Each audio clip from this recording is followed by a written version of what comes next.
She said, "If you can't pay for all my friends' drinks, you're not a real man." I smirked. Good to know. Then I paid my tab and walked out alone. 10 minutes later, she was frantically calling me as her friends vanished and left her with the entire bill. I, 28 male, had been dating Kendra, 26, for about 4 months. Things were going okay, I thought.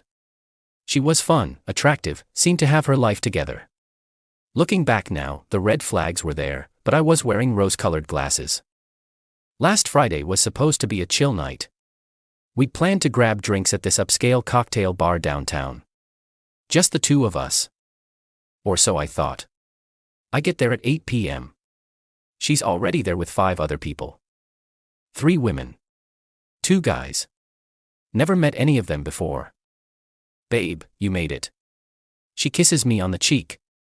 "These are my friends from my Pilates studio." Okay, weird that she didn't mention bringing people, but whatever. I'm social. I can roll with it. We get a big table. Everyone's ordering. Not just drinks, appetizers, entrees, desserts. The works. One of her friends, Tiffany, orders a $85 bottle of wine. For herself. An hour in, the bill's already at like $600. And climbing. Her friends are treating this like their personal party, ordering rounds of $18 cocktails like their water. I pull Kendra aside. "Hey, what's the deal here? This is getting expensive." She laughs. "Don't worry about it. It's just drinks and food." "Yeah, but who's paying for all this?" That's when she drops it. In front of everyone. "Obviously you are. If you can't pay for all my friends' drinks, you're not a real man." That's like basic boyfriend stuff. The whole table goes quiet, watching. Her friend Tiffany actually smirks and says, "Yeah, my boyfriend always covers everyone when we go out." I look at Kendra. She's dead serious. This isn't a joke to her. Good to know, I said. I stand up, pull out my wallet, walk to the bar. Tell the bartender I need to close out my tab. Just what I'd ordered. 2 beers, $24 with tip. Paid it. Kendra's watching me, confused. What are you doing? Being real with myself, I said. Then I walked out. My phone started blowing up before I even reached my car. First Kendra, then unknown numbers. Her friends, I assume. I didn't answer. Just drove home. 10 minutes after I left, Kendra sends a voice message. She's screaming. Apparently, the moment I left, her friends suddenly remembered they had other places to be. Every single one. They just vanished. Left her with an $800 plus bill that was still growing because they'd ordered more drinks right before I left.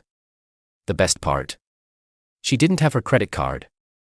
She'd left it at home because, quote from her text, "I knew you'd be paying like a real man should." She had to call her roommate to bring her card. At 10 p.m. On a Friday.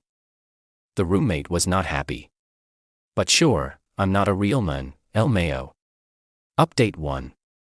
The entitlement escalation has been absolutely unreal.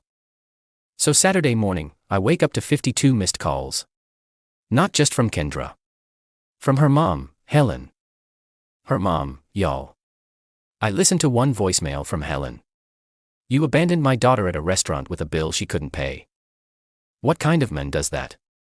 You need to Venmo her $863.40 right now and apologize." $863.47. They calculated it down to the penny. Then Kendra starts texting from her roommate's phone since I blocked her. "I had to use my rent money to pay that bill. You need to pay me back. This is literally theft. My friends think you're a loser, Bidabu. No real man would do this. I'm giving you one chance to make this right. $863.47 plus $200 for my emotional distress." Emotional distress. She wanted damages for emotional distress because I wouldn't pay for her friends' drinks. But here's where it gets really good. Sunday afternoon, she shows up at my apartment with her roommate, Denise, and some dude I've never seen before. Let's call in Muscle Mike because this guy was trying so hard to look intimidating. They're banging on my door. I watch through my Ring camera as Kendra tells Muscle Mike to make him open up. I called the cops. Told them my ex-girlfriend brought some random guy to threaten me at my home. They showed up in like 10 minutes. The cop asks what's going on. Kendra goes into this whole sob story about how I financially abused her and stole from her by making her pay for her own friends. The cop looks confused. Ma'am, did he force you to order food and drinks? No, but did he promise to pay and then refuse? He should have. Ma'am, not paying for your friends' drinks isn't a crime. Muscle Mike tries to step in, talking about how a real man would handle this. The cop shuts him down immediately. Sir, are you threatening someone over a restaurant bill? They all left real quick after that. Monday morning, I get a notification that I've been tagged in an Instagram post. Kendra made a whole story series about fake men and financial abuse in dating. She didn't use my name but posted a picture of us from a month ago with my face badly scribbled over in red. The comments were not going how she expected. Girl, you expected him to pay for random people. This is embarrassing, delete this. Teen boyfriend, honestly. The entitlement, far too much. She deleted it within 2 hours. But then, because apparently she has zero chill, she messages my ex, Jessica, on Facebook. Jessica and I ended on good terms 2 years ago, we're still social media friends. Jessica screenshots the messages and sends them to me. Kendra was trying to get dirt on me, asking if I was always this cheap and if I financially abused Jessica too. Jessica's response was golden. He paid for plenty when we dated. He just has boundaries. Maybe try paying for your own drinks. Kendra blocked her immediately, LOL. Tuesday, today, I get an email. An email. From Kendra's friend Tiffany. Subject line, business proposal. She wants to mediate between us for a small fee of $100. She'll help us work through this miscommunication and get me to see why real men invest in their relationships. I forwarded it to my group chat. My buddy Anton replied. Bro, they're really trying to make you paying for drinks into a whole business model. Haven't responded. Not planning to. The best part. My coworker Eleanor knows one of Kendra's Pilates friends. Apparently, the whole friend group is mad at Kendra now because they all got stuck with Uber surges trying to leave the restaurant quickly that night. The bill was so high, the restaurant manager almost didn't let her leave, thinking she was trying to dine and dash.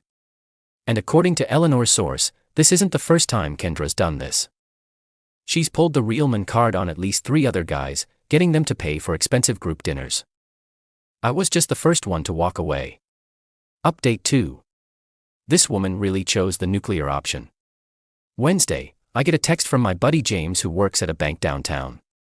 Dude, why is your girl here trying to take out a loan and listing you as a reference? A loan. She tried to take out a personal loan and put me down as a character reference without asking. For $5,000. Her reason? Recovering from financial abuse. The bank obviously called me to verify. I told them we dated for 4 months and I have no idea why she'd list me. They denied her loan immediately. Thursday was when she completely lost it. I'm at work when our receptionist Gloria calls my desk. There's a woman here with a PowerPoint. I go to the lobby. Kendra's there with a laptop and a portable projector, trying to set up in our waiting area. She brought a whole presentation titled, How Clayton Failed as a Partner, a Case Study. Clayton is not even my name. My name is Caleb. She made a whole PowerPoint with the wrong name. Security was already on the way, but I watched for a second. She had slides with financial responsibilities in modern dating. The $863.47 incident. A breakdown. Testimonials from affected parties. Screenshots of her friends agreeing with her. Proposed settlement terms. She saw me and started her presentation.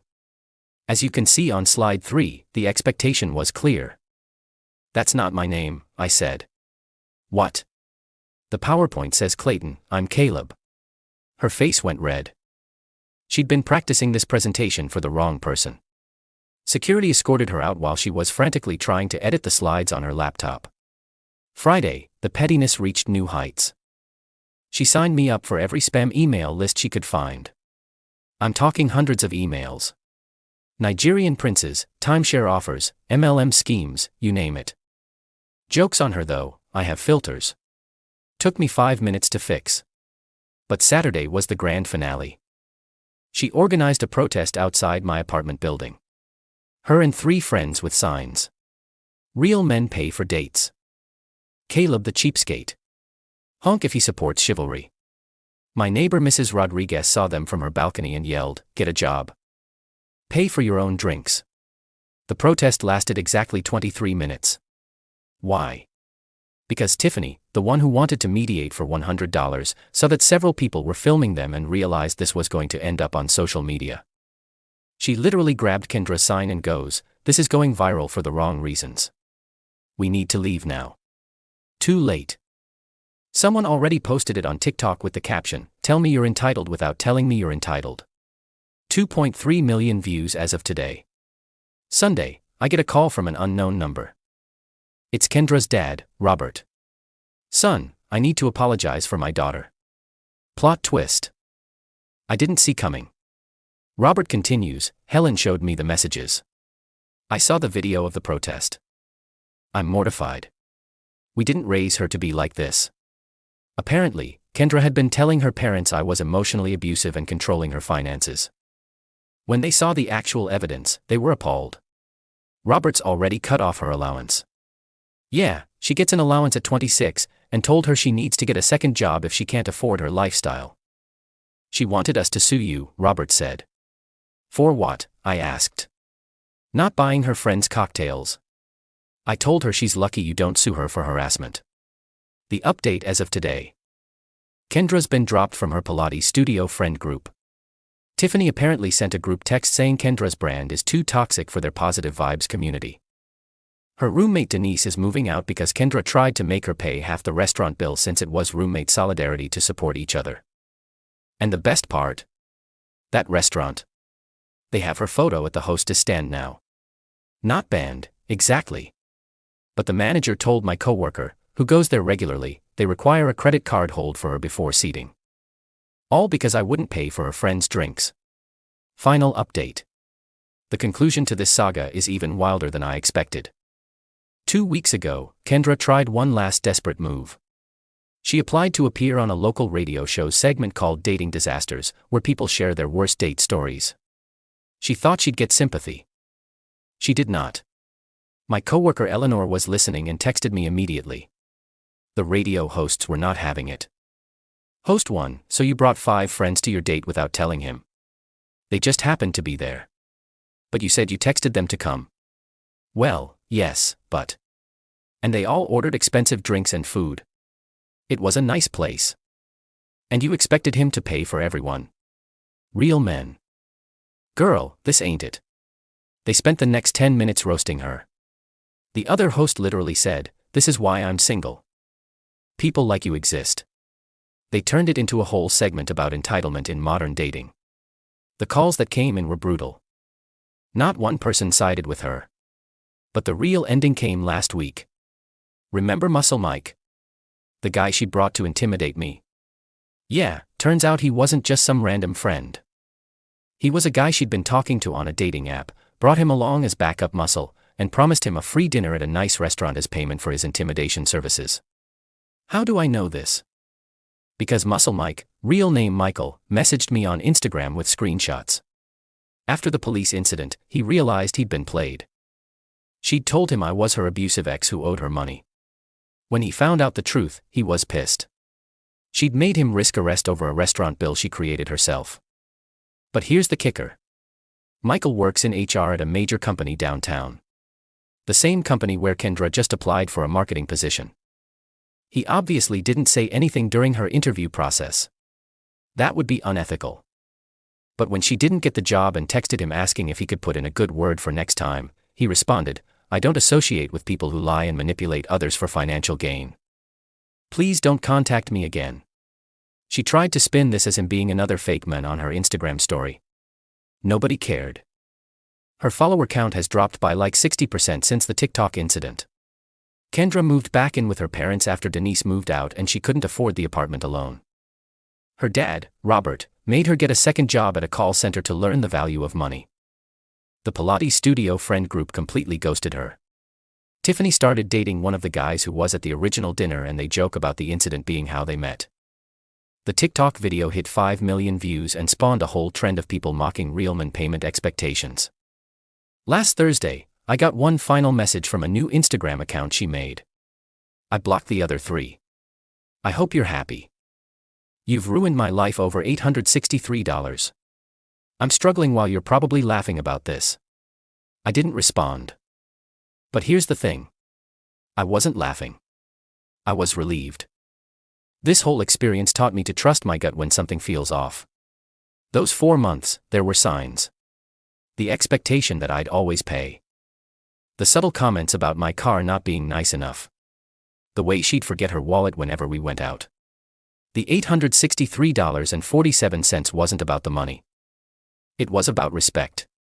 She didn't respect me enough to ask if I'd mind her bringing friends. She didn't respect me enough to have a conversation about payment before ordering $600 worth of stuff. She only saw me as an ATM with legs. And when I refused to be that, she tried to destroy my life. Harassment, attempted intimidation, public humiliation, trying to get me fired. All because I paid for my own drinks and left. My buddy Anton said it best. She spent more energy trying to get that $863 from you than she would have spent just working a few extra shifts to pay it herself. Yesterday, I ran into Jessica, my ex who Kendra had messaged at a coffee shop. She laughed and said, "Dodged a nuclear missile with that one, didn't you?" Yeah, I did. To anyone reading this who's dealing with similar entitlement, pay your tab and walk away. The tantrum that follows will tell you everything you need to know about who they really are. And to Kendra, since I know you're probably reading this, you made a Reddit account just to find this post. According to your latest Instagram story, that $863.47 was the best money you never got from me. It revealed exactly who you are and saved me from wasting any more time on someone who sees relationships as transactions. Your friends didn't disappear that night because they had other plans. They left because the moment the free ride ended, so did their interest in hanging out with you. Maybe think about that. P.S. The restaurant. They lifted the credit card hold requirement for her last week. She went back with her parents. Robert paid, but according to my coworker who was there, he made her calculate the tip herself and explain why 20% was appropriate for good service. Character development. We'll see.